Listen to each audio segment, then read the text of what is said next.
Live from inside Porsche, Colorado Springs, it's the First Dibs Podcast with our hosts, John Deisty and Justin Underwood. Buckle up and let's go for a ride.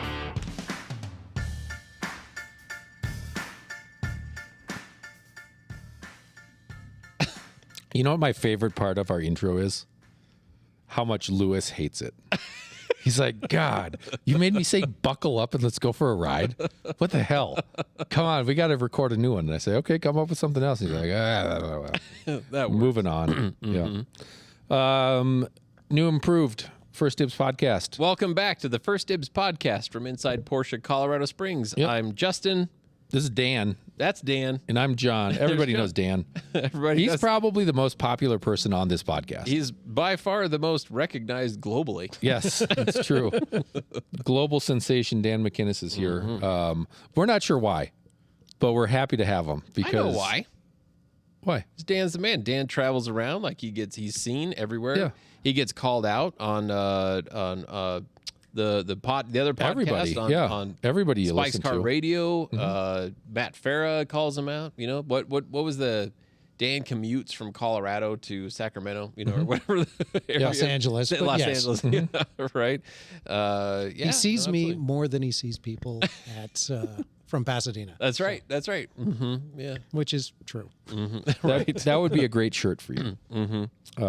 Dan is one of our competitors in the Spider Challenge that we had, for the mileage Spider Challenge that we had with our friends with the Shark Blue car. Dan blew that one away. I don't think it was a who can put the most miles on. It was how close can we get to what they do. Yeah, that was kind of the challenge. But yeah, I don't know who won that. we should go look at it. We can show people later. I'll pair my phone in, and we can show them the actual odometer if that's okay with Dan. It's like a year ago 2 years ago. when we did that. Yeah. 2.5 years ago, actually. Holy moly. Yeah, we've been doing this a while. Actually, no, it was 3 years ago. I mean, I would normally say that would normally make me say John and I have very lonely Friday nights, but we're always with each other. We got lots of friends. People Yeah, yeah. talk to us. People show up here. You know, now I don't even have to drink alone anymore. Good. It never stopped me, really. But let's see. Usually we do some business first. I would like to have a little chat about what I did Monday, Tuesday, Wednesday. I would love to talk about that. This week. I think that'd be fun. In terms of business, I saw a new G-Wagon Yes. in like a, what would I call it? Like a late 70s green glassware green paint. I call it it's like an army green. Well, that's gray probably color. a lot easier. Yeah. NATO green. Something. Yeah. Matte. It's a matte finish. Matte finish. Yeah. It's it goes well with the sintered bronze. Right. It's a 2024 G63 Okay. AMG. Not like the 25. Not a lot of miles on it. It's a beautiful car. It was dropped off on Wednesday when I was not here. I got a text message. Hey, can we drop this off? I said, sure. No one will know what it's for, but you can leave the keys there. Yep. So, no, I was impressed to see that car when it got here. So that's a good one. Did anybody else do any business while I was gone? Yeah, I'm trying to. Well, wait, no, you were. Oh, how about this one? 2022 Wing GT3 Yes. manual. Yes. Comfy seats. Yes. Beautiful car. Yeah. Blackety black with some 4,000 miles. contrasty stitching, carbon roof, carbon mirrors to break it up just that touch.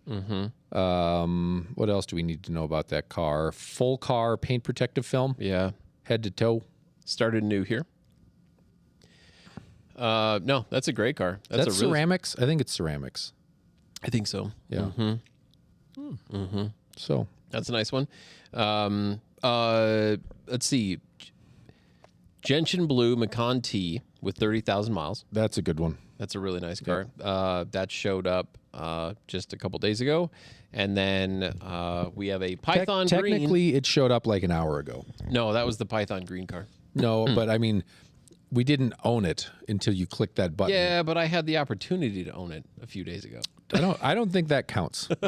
I'm counting it. All right. I'd call that aged inventory.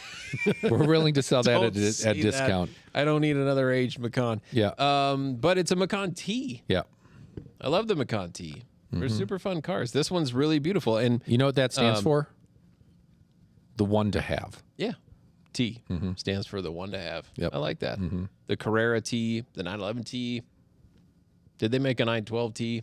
No. They did not. I think the 912 just kind of was the It T. was the T. Right? But It could all, yeah. This is a beautiful car, gentian blue, black leather interior, very well cared for by our shop since day one. And then, yeah, like an hour ago is a Python green Macan GTS. Yeah. That color should not work on that, but it does. It does. Yeah, it really does. And that one has Python green stitching or lizard green stitching, whatever it would be. It's Python. It's got the Alcantara or Race Tex, whatever you want to call that there in the interior. The big wheels. It just, yeah, it's a What did they GTS. call it on those? I don't think it was the lightweight package. It was the Macan T GTS pack or the Macan GTS package that gave it those fancy wheels. I think so. That was really good. Yeah. GTS package gives it that as well as the Racetech centers. Yeah, and the wheels though, the wheels were a specific thing. Yeah, wheels are great. Yeah. No, that's a super cool car. We've been waiting for that one to come available. So both Macans are lease returns.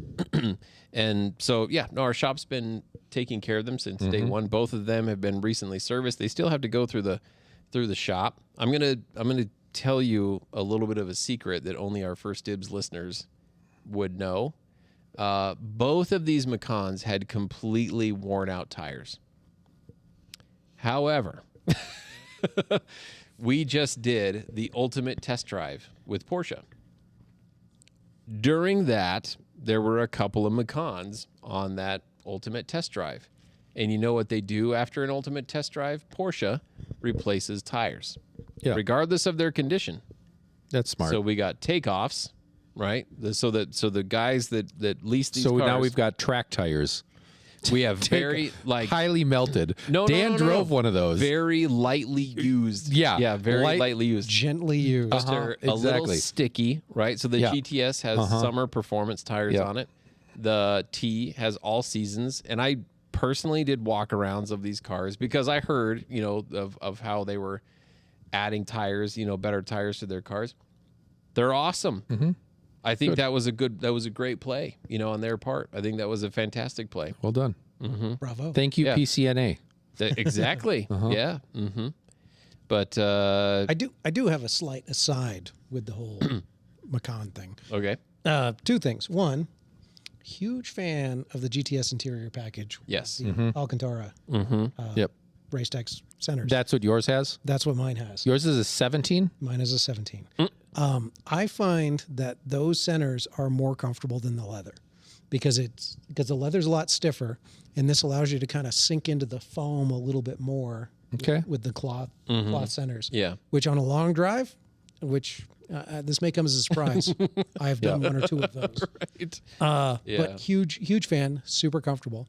The other thing too was, barring the test drive thing, I also took my Macan out to autocross this past weekend. I love that. You were going to take the 912, and we're going to have to circle back to this because Stephen H. has a question about fast car slow or slow car fast. And I don't know that either of us are more qualified than you are to answer that question. So we'll circle back on that. But talk to us about Macan. It's a 17 Macan GTS. Yes. In paint to sample Riviera Blue. That I heard about on First Dibs. That's true. And has ceramics. Yes. Along with all the other sporty it nonsense. has 47,000 options on it. Yeah. And that's ridiculous. That's when a GTS probably 67.2. Yeah. That's amazing. Yeah, it was 67.2 new, and PTS was only $6,500 at the time. So it is just nickel and dimed up to 47,000, which is ridiculous and worth every penny. And absolutely worth it. I love that car. Yeah, no, that thing's amazing. And I heard about it on First Dibs. Yeah. So I actually I've got Michelin Pilot Sport All Season 5 SUVs on it right now. Okay. I run that as my 3-season tire, and then I have another set of winters for it. and it was very hot out. It was 95 at least. And unfortunately, the course was designed in such a way where there was a lot of right-hand turn. And with right-hand turn, basically my front left tire got hammered. I ended up not doing all of my runs because my tire was just like, I didn't want to have to spend, I just put those tires on. So I kind of wore heavily on one of them, but it did stunningly well. When we were at lunch, I came in overall, just raw times. So Macon, all seasons, I came in 43 out of 65. Wow. And there were multiple 911s behind me. So the car is incredibly capable. And once I got the hang of it, turning PSM completely off. I was actually starting to get to the hang by like my fourth and fifth runs. I was getting the hang of getting corner entry rotation on it. So I was getting it to like start pivoting as we were going through the corners and stuff, and then like back on throttle and shockingly capable. I had a great time. I was having more fun than probably anybody else. Sure. As my front tire was just howling through the last bit of it. But yeah, it was genuinely great what that thing would do. And then I started researching whether or not I could actually get 19s on it, which is a challenge with the carbon ceramics. Yeah. But that would also mean I could put Yokohama AO 52s on it. That would be awesome. That's from our cabinet over here. Yeah, that would be fun. That would be silly. Yeah. So I was talking with Jason about it. We're thinking we may need to shave down a bolt to get them to fit. But we're going to figure it out. Like that may actually happen in the near future. That would make me happy. That would be really good. That would be super fun. Then, so do you run it in like Sport Plus suspension mode, drop it all the way low on the air? Yes. Do you think lowering it more would help if they could trick it lower? Yeah, if we could get away with like the lowering links on it, we could probably get away with it. But honest to God, it was fine the way it was. Yeah. Like it was doing well. I think the lowering would probably be more interesting with stickier rubber, just to make sure that it stays nice and stable and everything. But it did stunningly well. It was definitely a difference. It was definitely a difference from driving, a Boxster. Sports cars. Yeah. And I don't think you need the lowering links. I think you just program the suspension when Julio's not here. Yeah, just flatten out the air. Yeah. And then it'll bring the camber in as it's dropping. Oh, it's not supposed to do that, just so you know. I'm pretty sure it does. So theoretically, air suspension cars raising and lowering the ride height does not change camber. Well, it does. Like the reality is that it actually does. But in theory, it's not supposed to. Well, there you go. I think I agree with all of that. Like the hustling our Cayenne, I've had more fun doing that than I have driving sports cars fast because the sports cars feel bored and the Cayenne's like, what the hell are you doing? This is great. So is that because you're expecting the sports car? Yes, this is what the sports car is supposed to be. Because it's just great at it. Right. Whereas and it's going to be great at it. A Cayenne, a Macan, a Panamera. Yeah. That's not, you don't think that that's what this car is intended for, but it's able to do it. Right. It's capable of doing it. Is that what makes it more fun?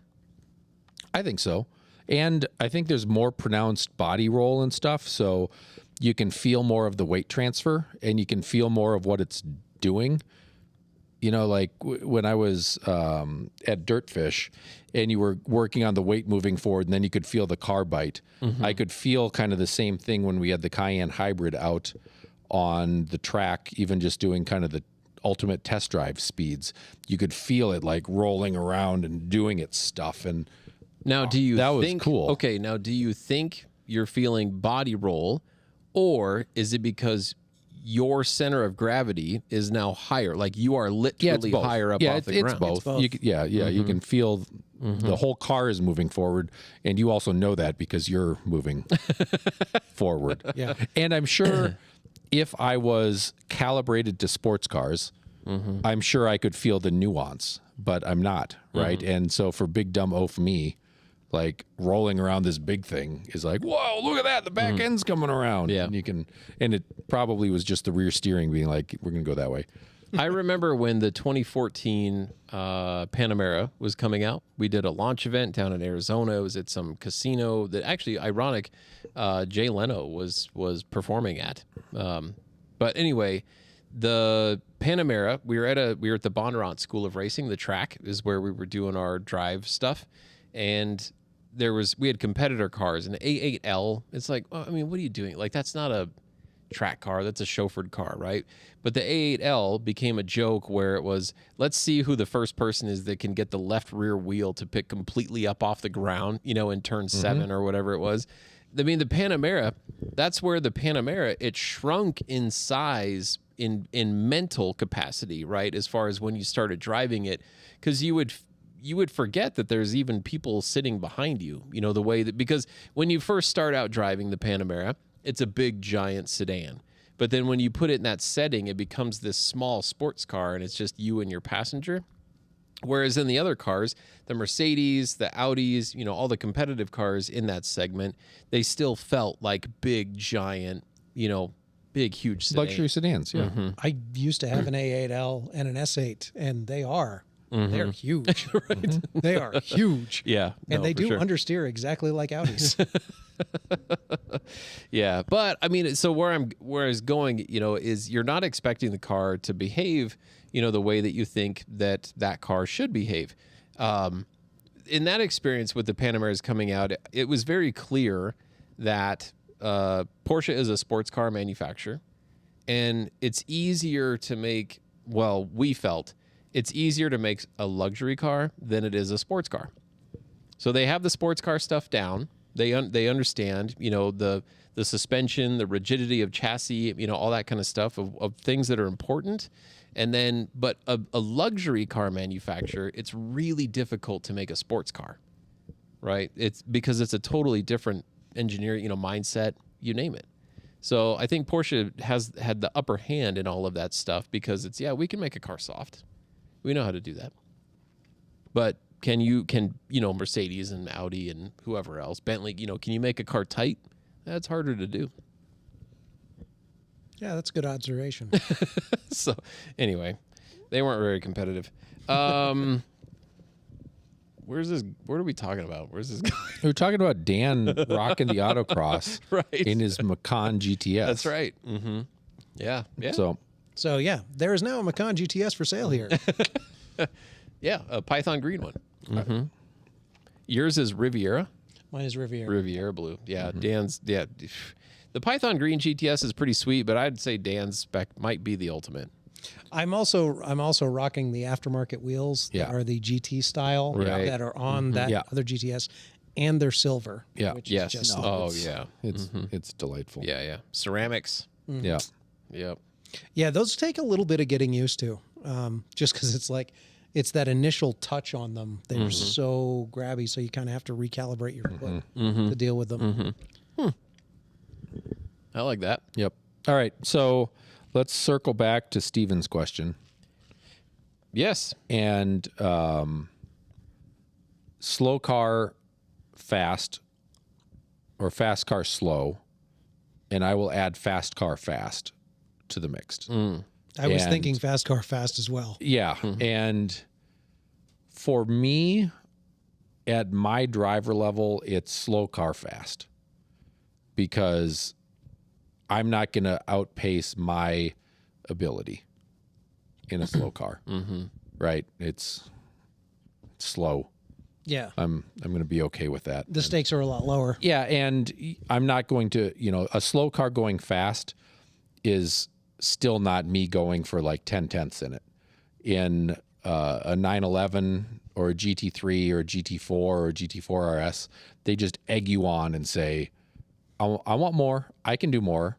What you doing? Why are you so bad? Why can't you do this? It's like a new GT3 with a manual. I kind of feel the same. I feel like I should have a PDK because even though I drive a manual every day, I can't shift that car as well as the rest of that car can do what it's doing. So I am the meat bag in the middle that is just letting the rest of it down. So if I'm driving, a 964 cab fairly quickly, I'm not going to try to push myself a little bit further, a little bit beyond my capability, and I'm going to stay more in control, and I'm probably going to have more fun in that than I am trying to drive any of the fast stuff fast. We'll show you some video later and show you what I'm talking about as to my ineptitude. But Dan, you have experience. What's more fun for you, the Spider RS driving hot, or the Alpha, or the 912? It kind of depends on the situation. So I think that you also kind of need to delineate on there. There are a lot of things that people go for when it comes to driving, and the slow car fast car fast thing kind of crops up with this. Good point. And it's the question of how far up at the edge of the car do you want to be? Because there are a lot of people who believe that there are a lot of people who are not having fun unless they're getting the car up at that 10/10ths level, and therefore, you're feeling the car moving around underneath you and all that. And I'm not one of those people. I do enjoy that from time to time. I enjoy it on, like track, autocross, whatever. I don't enjoy it on the street at all. That's not to say that I will not rip a canyon road, but I like to have the car 100% under control at all times on the street. That means I'm never tripping traction control. I'm never getting into ABS, and I'm never hearing my tires.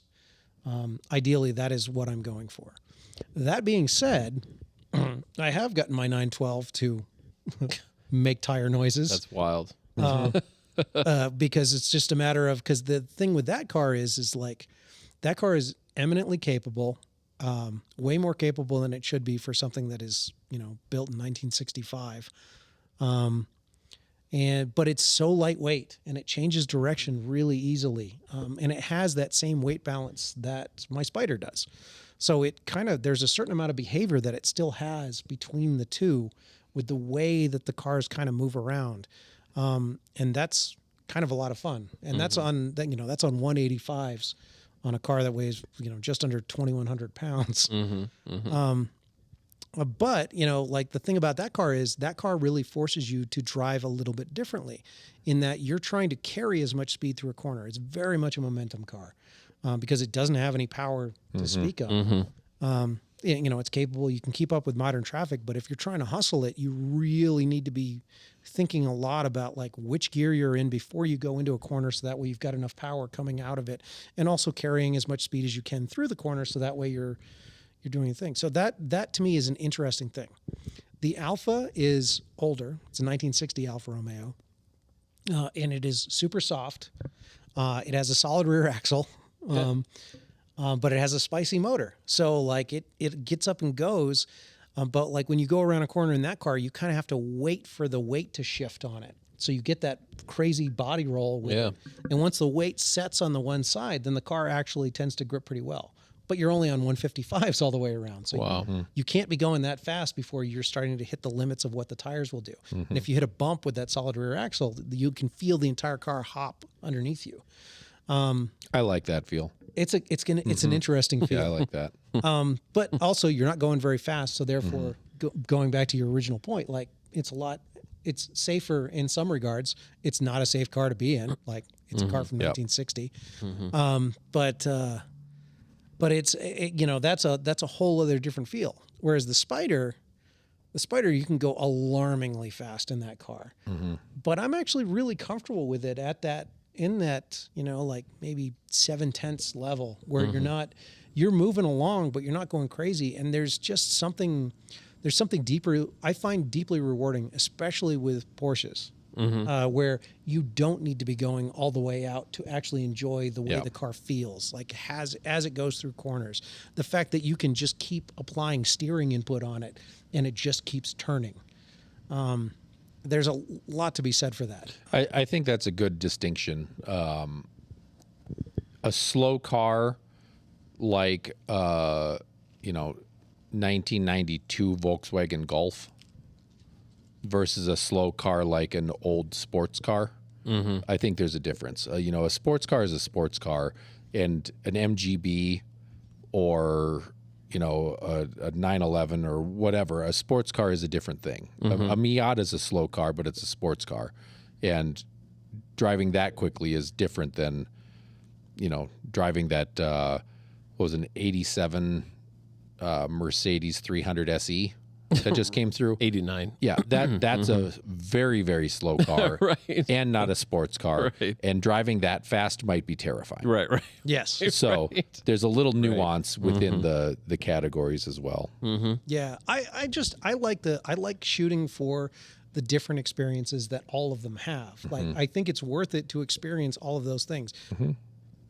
I don't have a specific preference on any of it other than like what I'm feeling on that given day of just like, no, I'm going to get into this car today and drive this because it seems like fun. I will say weather makes a difference. If it's a hot day, I'm not taking one of the old cars out because there's no air conditioning and Right. they're all fish bowls. So you just kind of bake inside the car. But like first thing in the morning where it's not, maybe 70 degrees out or something, and taking the 912 out and like having the windows down or even when it's up to maybe 80 degrees and it's got those vent windows and as long as you're above 45 miles As long an as you're hour, moving, a Yeah. little airflow helps. yeah, that helps immensely. And just like that car is very happy in like the 50 to 60 mile an hour range. So like you're cruising around on some of the roads that are in that 55 mile range. It's great. Like it's just a wonderful thing. And then if you start to get some curves, it just soaks it up. And I think the biggest thing about the old cars versus the new cars, or the slow cars in this case, is that you have to think a lot more about what you're doing as you're going into a corner, rather than the new cars have all the safety features to kind of help you get through the corner, whereas the old stuff does not. And so you need to make sure that everything is correct as you go in. So I like it. Yeah, there's a lot more to think about the older a car gets. I think you go back to the beginning of time and you have to manually adjust the timing on your steering wheel as you're driving. Like that sounds kind of cool, right? Yeah, like right. my grandparents had a speedboat out on a lake, and you floor the speedboat and it does its thing and it's pointing up towards the sky, and then you have to push the trim button and the nose comes down. Like that's engaging. Yeah. And to adjust little minute things like that might be kind of fun. So we all probably need like brake balance knobs and all of the things. Let's open it up. Let me break it. It's more fun to drive uphill Yes. than downhill. I agree. And so I think, the way that I'm answering, personally, I'd rather drive a slow car fast, but it depends on what I'm doing. If I want to go have a lot of fun with a car, I'd rather drive a slow car fast. But if I'm just cruising to work, give me a 500 horsepower car and I'll just buzz to work, and I can put all the idiots behind me, or I can just, lollygag if I want. So it's not fun to be left in the dust. Like we did a drive a couple years ago, GT4, Spider, Carrera T, and my Subaru. I couldn't keep up. Number one, I couldn't keep up. Number two, I had my kids in the car and Isla was getting sick, so I really couldn't keep up. And to come up and everybody's waiting for me, it's like, sorry guys, it's just me. So I think a little bit it's what are you doing, right? If you're in a group of other people and you're all driving these slow cars and you're all trying to cane them, that's pretty fun. But if you were in your 912 and we were all in new GT3s and we were driving to Aspen, we were like, peace out. right. And we're done with lunch and you show up. I have actually done that. Maybe not to that level. Maybe not new GT3s, but a bunch of more modern cars. And the overall response was, I can't believe you're still kind of with us. Right. No, there's a little bit of brush your shoulders off. Yeah. Like, your guys are fine. What you doing? Yeah. I'm going to point out Raymond. Thank you for joining us, Raymond. Appreciate you chiming in there. Raymond's a fast car, fast guy. I'm just glad to see Raymond. I saw him in the dealership the other day. Glad to see him out and about, and then I'm glad to see he's chiming in here. So I just want to make sure you get called out there, buddy. Thank you. I would drive his 996, which I would call a fast car. Totally. I would drive that 4S? fast. Yeah. I would drive that fast. Yeah, That sounds fun. I love 996 4Ss. I do too. Sorry, I think they're great cars. There's a road actually that when I was out in California this last trip, on my way into work, I was taking a very specific route to go into work. And I ended up doing the downhill of this particular road as I went. But the road itself was repaved, I want to say about 3 years ago. So now it's aged in nicely. There's no oils on it. It's dead smooth. Crazy amount of camber on it. And it's just cambered, smooth, nice, lots of heavy duty corners on it. And I have no desire to drive my slow cars on that road. Like it is a fast car road, and it's wonderful. Yep. And if I only had to drive that little 3 mile section over and over again, I'd be all right with that. Yep. Yeah, absolutely. All right. What is next there? We got another client. You grow, I grow. I don't know who that is. I do. 993 C4S. He just sold. Wow. And last time he had asked Ferrari 599 or a manual 997 turbo. And we were all like, we're a Porsche podcast, but 599. That's a pretty great car. That is a pretty great car. Could you get that in a manual? Yes. Okay. But that's probably a $600,000 car now versus probably 200 for a flappy pedal. I don't know. I just made that up. But the manuals have quite a premium. But you can get a manual They made in a 16 of them. Oh, well, okay. So, sure. So yes, you could. Yeah, you could. So Is anyone doing conversions on them? yeah, you can do conversions. Yep. So 40 grand plus yours, and I think you got that. Let's see. I don't know. Okay, so here's in the Ferrari guys out there that are listening to this, they will erupt all over this stuff. But the way that I understand it, the 360 Modena was the first Ferrari that was engineered to have the F1 gearbox mated with the engine. They wanted that car to have the paddles. They did not want that car to have a manual transmission. So the 599 came after the 360? Yeah. Yeah. I have a feeling that all cars, all Ferraris, starting with the 360 Modena and continuing forward, they wanted to have that F1 gearbox. They did not want the manual transmission anymore. It wasn't intended for it. It wasn't designed for it. It's just like, there's Just give it to there's them. a few people out there that are going to, nope, I'm not buying it if I don't have it. So let's give it to those few people. And that's why those numbers are so small. Yep. But they engineered the cars to have the paddle shift. Yep. So I think in that regard, if you're going to have a 599, you have to have the paddle shift. That's the only way to do it. That's the way that they wanted the car. That's the way they designed it. Unfortunately, I believe that if you're going to have a 360, that's the way you got to do the car. Okay. Because that's the way they intended it. But the F1 gearbox sucks. It does suck. I totally agree. I would be curious to drive it in a 599. I've never driven it in one of those or a 430. I've driven a 360, and that was rough. I drove the 575 we had, and it was rough. But a generation newer, maybe it's better enough. I don't know. Well, okay. So to help you grow, I grow. I don't have personal experience owning either one of those cars, a 599 or a 997 turbo. But I've been with the brand a long time, and I have lots of clients, right, that have had 599s and 997 turbos, that kind of stuff. I would venture to say the 599, yes, is an absolute hellacious car that would be amazing to own. Depending on what you want it for, if you want it to look, sit there and look at it and be beautiful, or if you wanted to drive it, obviously the Porsche is going to be the answer as far as if you want to drive the car. Even Ferrari owners say the Ferrari is sex on wheels no matter what. It doesn't matter, anything about it.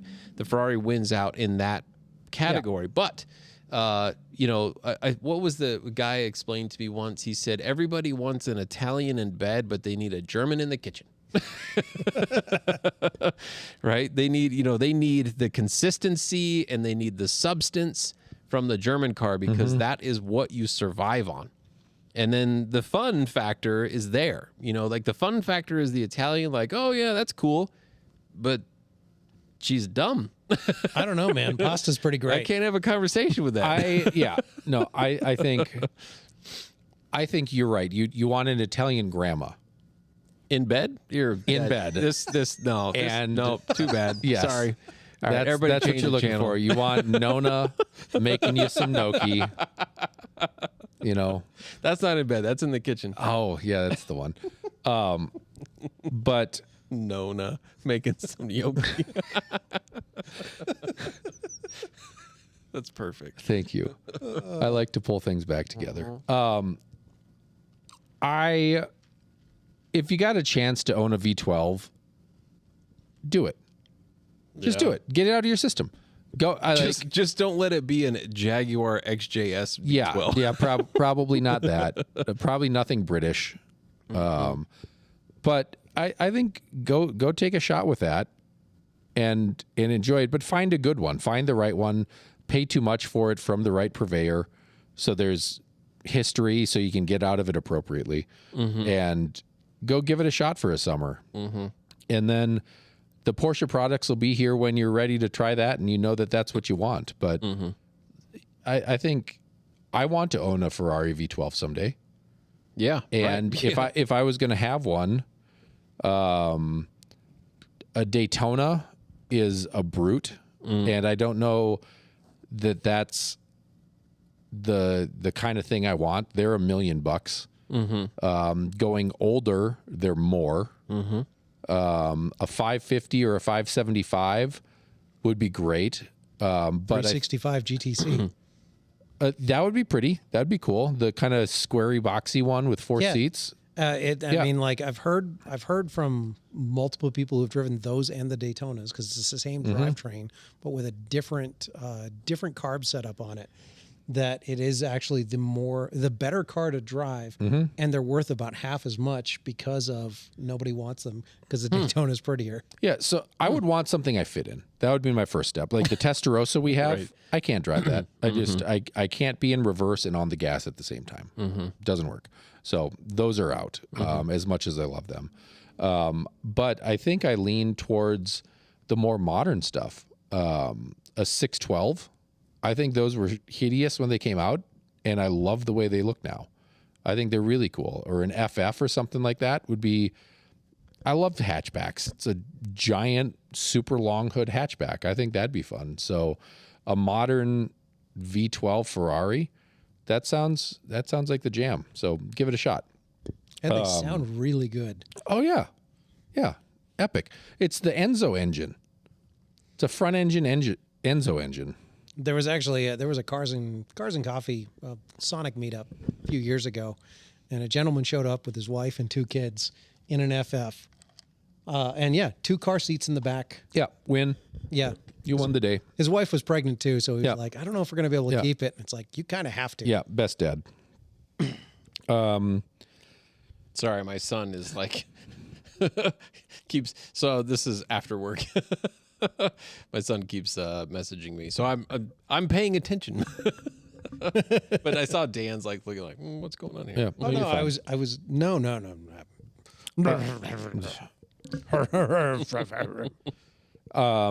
I think if you want to take just the next step forward in the Porsche world, you should buy our 875-mile period modified 996 turbo. That thing is spectacular. It just is. And my dad's, the one he bought with 20,000 miles, was tight as a drum and just amazing. And the power and the smell, and it feels raw and classic like your 993, but it is twice as fast. Like it just is. Brutal car. So What's a 330 GTC? a Ferrari? I don't know. Yeah. Yeah, it's the previous one. They're neat. That's cool. A 400. I'm not a Ferrari guy, so A Ferrari 400. The Daft Punk music video, boxy, yeah. square, Bertoni bodied one. yeah. That'd be amazing. Oh, Those are Those are actually, soft money too. nope. Actually, here you go. This is the one. Our buddy CS chimed in. Look at this thing. Holy God.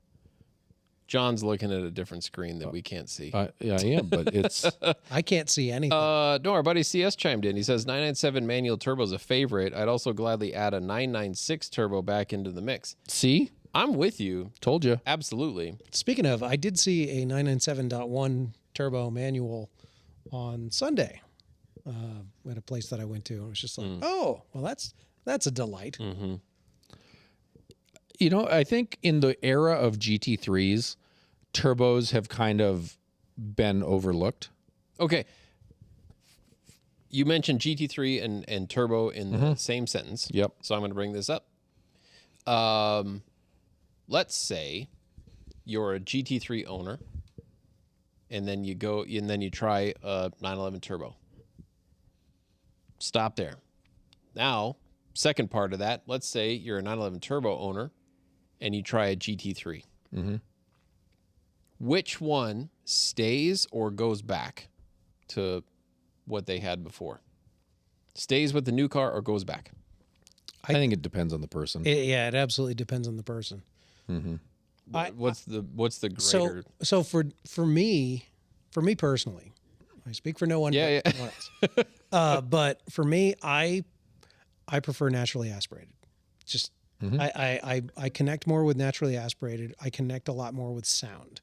Like that's the big thing for me with the car. Obviously, handling characteristics, whatever. My issue with, and this goes back to like modern turbo versus older turbo, all that. I find that the turbos are phenomenal GT cars. Like you can just crush miles in them, super comfortable. They're great at everything. They're great at everything. What I find though is that there are so many systems involved, especially with the all-wheel drive, because of the all-wheel drive system, partially, that the car is doing a lot. And it goes back to that other thing of like, if you talk about, this is propped up a bunch of like, if you have a pro driver in a GT3 versus a turbo, the pro driver can be faster in the GT3. A less experienced driver will likely be faster in the turbo because the turbo is able to account for a lot of things that you can't. My problem with that is that you have to be going so goddamn fast in a turbo to like get to that point. It's just, it feels like the car is just handling everything all the time. Right. Again, that's just me. So I would probably stick with GT3 at that point. But I totally understand why someone would want to go turbo. You know, especially it comes down to person and use case too. If you're doing a ton of like longer drive, obviously I'm also an outlier in that where, you know, I don't have a turbo for that, but I could totally see if someone's doing a lot more road tripping and stuff like that, a turbo is a phenomenal option. Yeah. Well, like my dad, if he had the choice of a 991 turbo or a 9191 GT3, I would expect he would pick the turbo because it's easier, it's quicker, you don't have to floor it all the time, you know, and that just seems to me to fit what he would want out of that car. So, but he didn't own a GT3. So let's talk about people that are just owning turbos. Yeah. My personal, I think they're different people. They are different people, but what I've said before to customers is saying if you've had a GT3 and you try a turbo, you'll go back to a GT3. If you're a turbo and you try a GT3, you'll stay with a GT3. But again, it really the does, guy that was here tonight, the consumer. He's had a bunch of turbos. He's tried GT3s, and what he wants is a turbo. Yeah. And there's something about, you know, that the brute force of a turbo, like, well, like you bring up great points. It's a Grand Touring car. It's got comfort. You know, that you can hear the Burmester stereo. You know, like you can take long cruises. Right. God forbid in a GT3 you get sport buckets and you can't adjust the backrest. You know. Yeah. There's all these crazy things, but at the same time you can take it to Porsche Club Track Day, and it's going to absolutely kill it. Right. So, yeah, I mean, it's a flagship car for a reason. You know? Yeah. Anyway, that's turbos create the best passenger rides. Yeah, I guess going back. Speaking of that, I got a couple passenger rides to show you. Yes, yeah, because which leads us into the when is the best time to go to the Birmingham track experience. Yep. Which I would say, I would call it fall. I would go in October.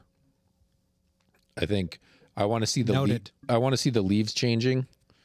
I want to see it cooling off. I want to see humidity dropping. I was there last week, and it was 95 and 95% humidity. Oof. And that was in the shade on the track. It was hot and it was sticky and it was a blast. But if I had to pick, cool me off by like 30 degrees and like the beautiful greenery was amazing. But I bet when that place hits the colors, that's got to be just stunning. Yeah. Yeah, for sure. Did you get to check out the museum? Yeah. Cool. Yeah. The museum. I don't know anything about motorcycles. Right. And who cares? I'm not a motorcycle person personally, but that place is amazing. It's amazing. They had a replica Lotus chassis strapped to the wall with what looked like bronze colored welds on the chassis, but it was Sif Braun brazing because I guess the tube they used was too thin to weld. So if you heated it up that much, the aluminum or magnesium would light on fire and melt or whatever. So they just like sweated it together. So George Barber, who owns that facility stuff, he's a Lotus guy. Yeah. He loves Lotus, sports cars, race cars, that kind of stuff. That's actually where he started, was with Lotus, collecting Lotus stuff. And then just developed, he's also has a passion for motorcycles. He actually has a dirt, I don't know if it's still there. I think it is, but he has a dirt motorcycle racetrack as well for vintage motorcycle racing. But now fell in love with motorcycles and then acquired the largest motorcycle collection on the planet. But now it's part of a whatever, gigantic ass museum. Well, yeah, but it's not a single owned, collection. It's part of a, I forget what you call it, but anyway, basically his family can't come in and sell it off. You know what I mean? Oh, got it. Yeah. An endowment, let's call it. Something like that, yeah. But the Lotuses, he collected, I believe, he started collecting the Lotuses before he got into the motorcycles. Yeah. Super cool. 7s, all that stuff. Yep. No, it's cool. I'm really glad you got to go there. That's a really neat space. But you were going to show us some videos. Because, do you want to see? I do want to see. Can you pull them up on your screen? Yeah. Are we going to hear it? Yeah. We should be able to see and hear it. First, we'll start with how bad I am at driving. All right. I'm going to move this over. Here we go. All right. There. Let's turn that down a little bit just to start. And I'm not sure how synced up the audio will be, but it'll be all right. Cool. That's Pippa. Pippa Mann. She's an Indy driver. She's won in her class at the Nürburgring. And she is so bored today. This time we have a little clear track space, so we're going to stop right where we were in that last session. And I'm going to gently just increase the pace a tiny bit at a time, assuming you guys stay online. Keep things nice and neat and tidy like you did last time. Remember, as we get a little faster and a little faster, those red brake markers you will need to brake a little harder and a little harder.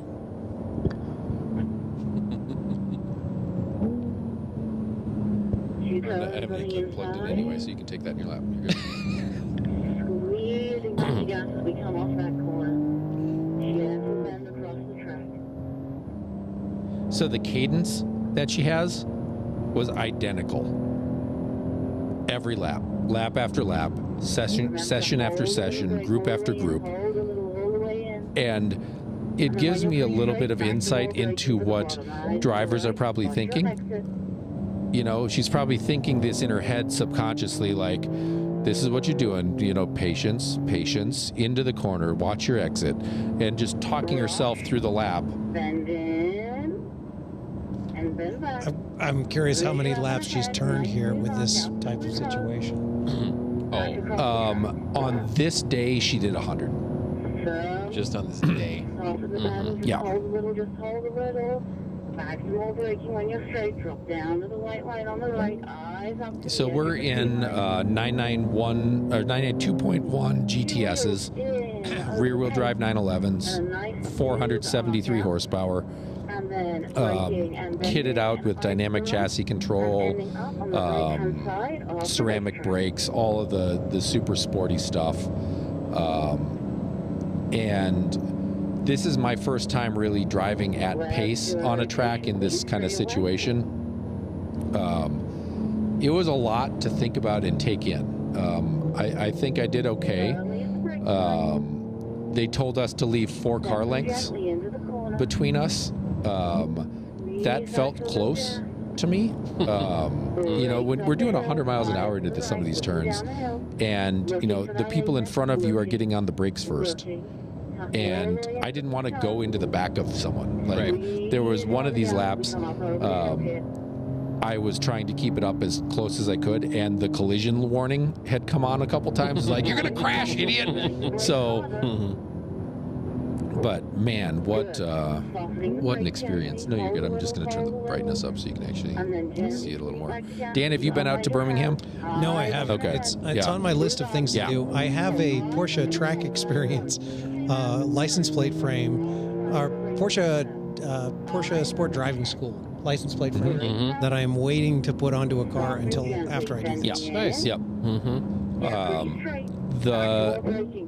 This was an abbreviated course for the premier dealers, and it was, I think, more of an experience than it was real education. There were definitely some exercises we were doing where they were teaching us how to do stuff, but if you do this on the normal time, you do a couple sessions out here with these guys, and then they talk to you about what you did, and then you go out and do a couple more sessions, and I think that would be very, very valuable to learn kind of about what I'm actually trying to do here, right? By the end of this session, we were getting up to speeds where there was a point where they told us to brake, where until the last couple laps, we didn't have to. We weren't going fast enough, but you got into the habit of moving your foot over and tapping it just to know that this is what's coming as you get faster. Right. Porsche track experience, you got to pay to play.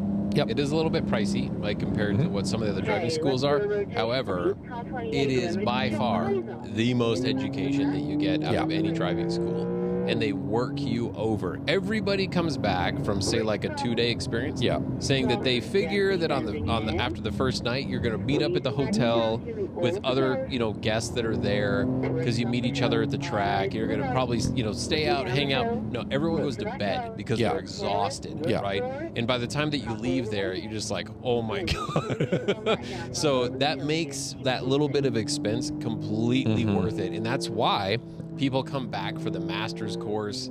They had I think they had an RS or some kind of a cup car experience. Yeah, they'll take you all the way up to having a racing license. Yeah, if that's what you want. So incredible, super cool. So this is us. I think I saw 100 miles an hour at a peak at some point. We're doing 90 at this 90 point. There. Yeah, and again, so she's increasing her speed a little bit, and quicker. I think as we got faster, we got better. They kept going. Let me fast forward to the kind of end of this. I remember the tighter the group you keep, the faster they go. Yep. You start doing that slingshot BS, and they slow way down. And like here, I'm following too far back. Yeah, right. But I don't know. It scared me to be too close. I just I didn't trust that the guy in front of me wasn't gonna hammer the brakes harder than I was wanting to. Yeah, exactly. Yep. So here's flat to the floor.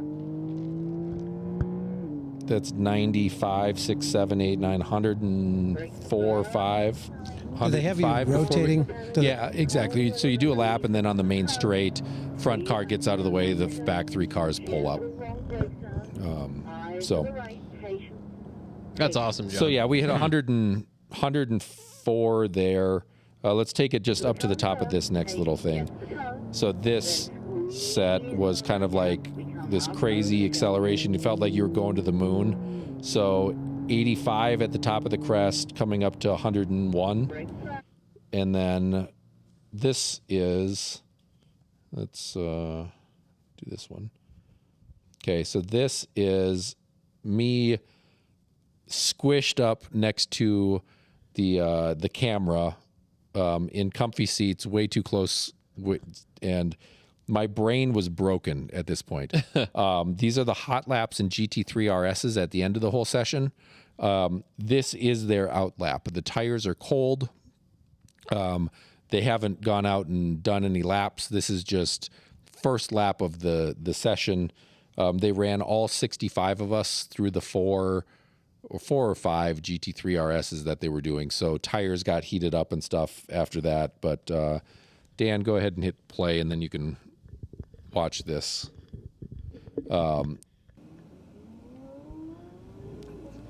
So again, at the top of that little cresty thing, I hit 101 on the straight, and I think it was 85 through the turn. So like, I'm fully braced as much as I can be, and I'm still bobbling around. I just didn't want to end up in her lap. So yeah, here. You're riding with Pippa? Yeah, that's 100 before the straight, probably 110, something like that, before coming down to the brakes. Rotates. Yeah. Mm-hmm.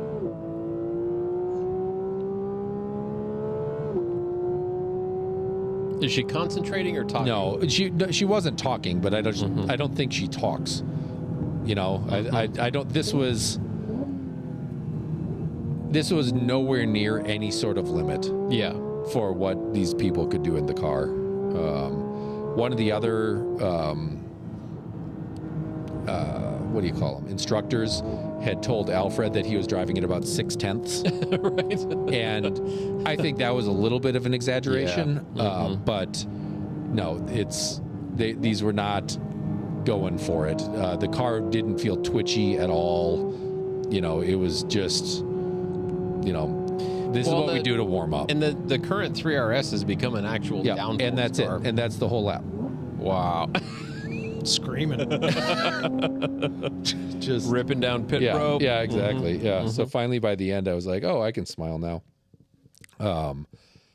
But yeah, just an education in how great the cars are in what they can do. I think I was most impressed with the Taycan Turbo S's that they had set up for us to do a launch into like a panic brake and an emergency lane change, and then just kind of an arc around and then into a little bit of a slalom before we stopped in a box.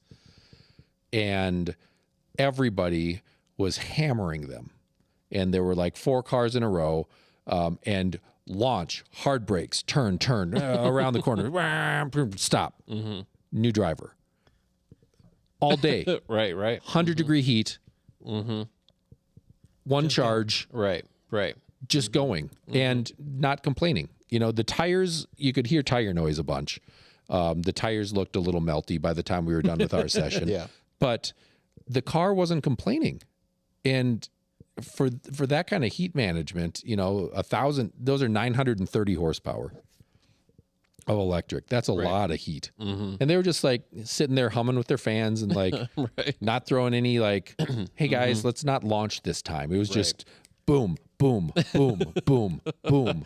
That's impressive. It was crazy. I bet I did 8 laps of that. So 8 launches times 12 people in our group. Wow. Times 2 groups. Wow. Times 3 sessions. Okay. I don't know that math. It's a lot. It's a bunch. It's a lot. Yeah. So pretty impressive. That's that awesome. The cars can take it. And, that's awesome. Yeah, it was great. So I appreciate everybody kind of covering for me while I was out. And yeah, you're welcome. yeah, not you. You I wouldn't I don't count. Yeah, no, you don't. Yeah, if somebody said, "Let's go have a good time," or you can go to work, you'd be like, "Yeah, I'm sorry, I'm booked. I'm going. I got to be at work. I'm booked. I got to be at work." Yep. So that's that. Is my screen gone? Yep. Okay, thanks. Don't worry, we can't see any naked pictures of you. Yeah, there aren't any. There should be. I can show you some half naked pictures of you. Okay. That's a really good show. That's great. I love the engagement that we have from Stephen H. You Grow, I Grow. Raymond, of course. Love you, buddy. CS, that's awesome. I like it. We had some really good questions. We covered some really great topics. We need to debate more. You want me to be the wrong guy?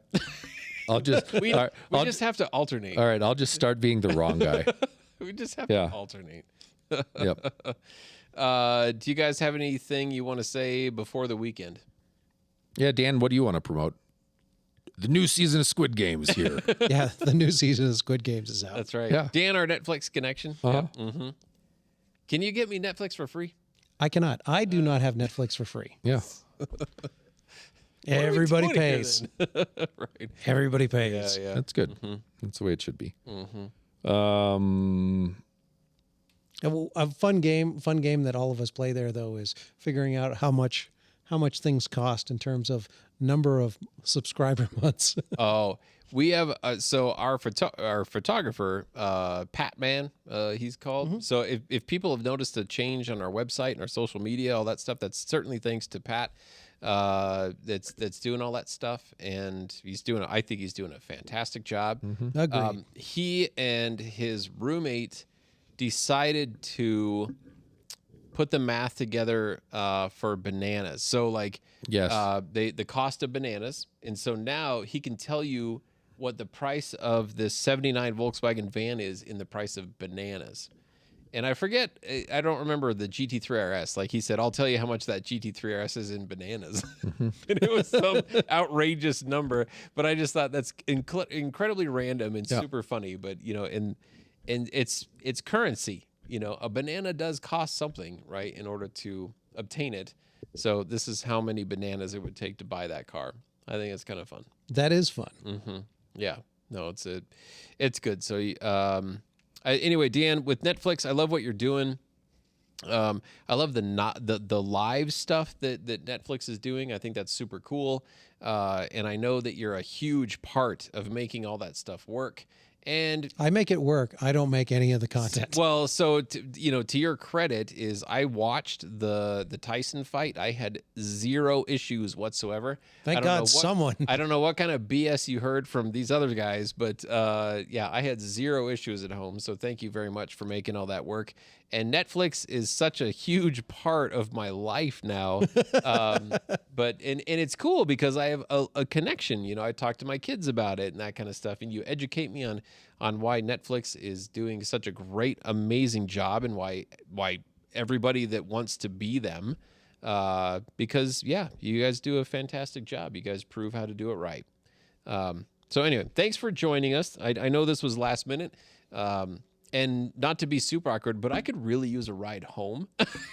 Like, legitimately. We can make that happen. We have the technology. Yep. He also has an Uber driver account. I have an Uber driver. Yeah. Yep. So a busy Wednesday off is we will talk about more cars that are coming in when they're here at the dealership.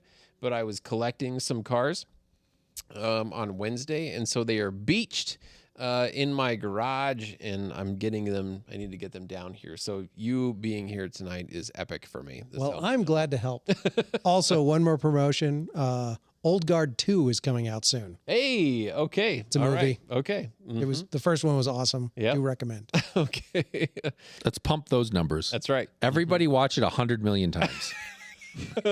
Let's everybody watch it at the same exact time. Yes. And we'll 100 million times. We'll really get all of your devices and hit play. Yeah, call all of your Yes. friends and your relatives. Let's turn this on. 3rd of July, Yep. That would be great. 4:47 p.m.